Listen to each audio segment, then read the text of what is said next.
que aconteceu com o Mapping? Atendendo ao vencedor lá da enquete que eu fiz no Instagram, eu vou contar aqui o que aconteceu com essa tradicional loja de departamento que marcou a vida de tanta gente. Quem aí lembra do Mapping? Quando eu fiz essa pergunta para minha mãe, a resposta que eu tive foi essa aqui. Mapping, venha correndo, Mapping, chegou a hora, Mapping, é liquidação, liquidação no Mapping. A história da marca começa lá no século XVIII com a família Mapping comercializando pratarias e outros artigos mais refinados para casa lá na Inglaterra. Mas o ano é 1913 quando começa a história que a gente conhece. Os irmãos Herbert e o Walter Mapping trazem a Mapping Store aqui para o Brasil, mais especificamente para a rua 15 de Novembro, em São Paulo. O Mapping chegou já inovando, já atraindo atenção com uma novidade de algo que hoje é bem comum, mas na época não era aqui no Brasil, que eram as vitrines de vidro. Antes, para você conhecer os produtos que tinham dentro da loja, você tinha que entrar na loja. E o Mapping foi um pioneiro nisso aqui no Brasil. A princípio, o público-alvo da marca era a alta sociedade paulistana, que vinha lucrando muito com a comercialização do café.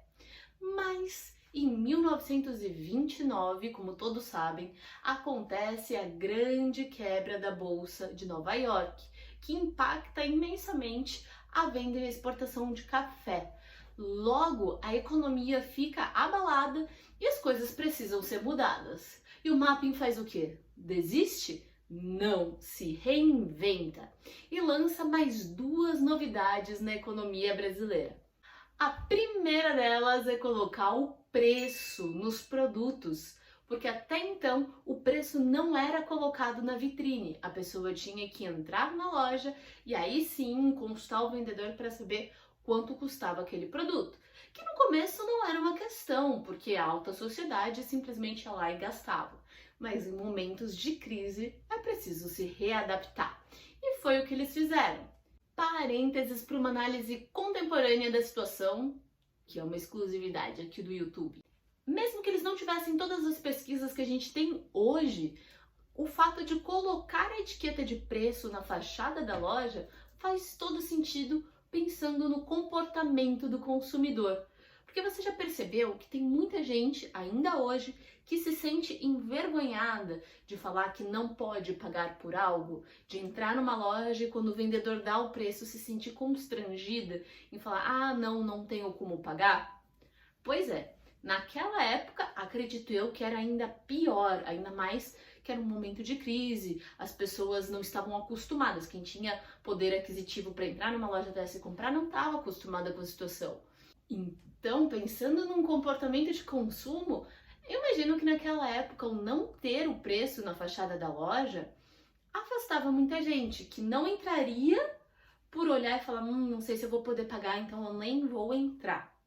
E a outra inovação que foi muito importante foi o crediário, que permitiu que as pessoas pagassem a prazo por um item, o que até então não acontecia. Junto com a economia, o Mapping foi se reerguendo e em 1939 ele abre as portas da loja que ficou mais famosa ali na Praça Ramos de Azevedo, também no centro da cidade de São Paulo. Nos anos 40, o Mapping muda de mãos e passa a pertencer ao empresário do café Alberto Alves Filho, quem controla a empresa até 1982, quando ele falece. E é nos anos 40, sob essa nova administração, que o Mapping se torna uma grande magazine, passando a comercializar produtos mais diversos, tanto em variedade de categoria quanto em variedade de preços, e passa a comercializar também produtos nacionais.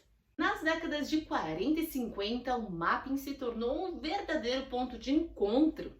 Ele é considerado por muita gente como um precursor dos shoppings, que não existiam nessa época. Os anos 50 e 60 foram marcados pelas casas de chá Mapping, frequentadas só pela alta sociedade, e também foi nesse período que, enquanto magazine, surgiu a tradicional liquidação Mapping.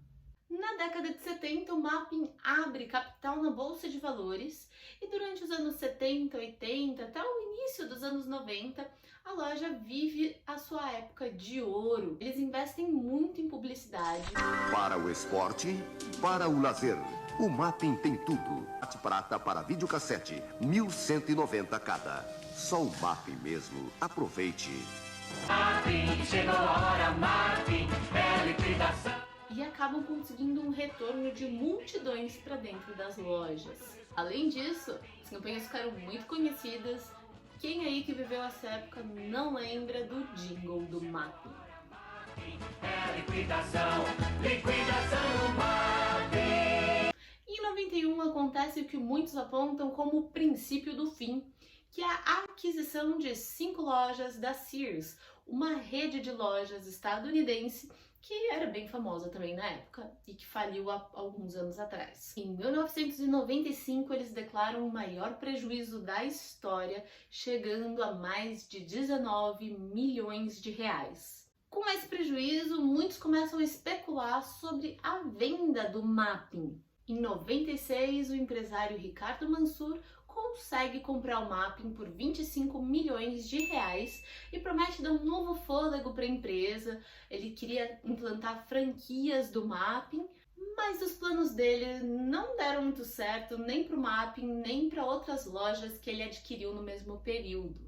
E aí existem algumas especulações da existência de atividades ilícitas no meio dos negócios que levou ao fechamento do Mapping em 1999. Lembrando que aqui no Brasil, no início dos anos 90, a gente teve uma série de mudanças econômicas, a gente teve a abertura da economia para o mercado internacional, além da criação do Plano Real, então toda a economia foi mudada nesse período. Essas mudanças afetaram sim a forma de funcionar do Mapping, mas não foi exclusividade dele. Várias outras empresas que eu já falei anteriormente lá no TikTok foram impactadas, seriamente impactadas por conta dessa mudança econômica dos anos 90. No início dos anos 2000, a marca Mapping foi leiloada em leilão público e adquirida pelo grupo Marabras, que conquistou aí a marca por algo em torno de 5 milhões de reais, que na época era menos da metade do que a avaliação judicial feita. Mas leilão é leilão. Desde a compra da marca, o grupo Marabras se dispôs a ressurgir, com a marca Mapping, que é tão querida. E no ano de 2019 aconteceu uma reviravolta do destino e eles relançaram o Mapping, por enquanto apenas online. Se você jogar Mapping no Google, você já vai conseguir ver o endereço da loja.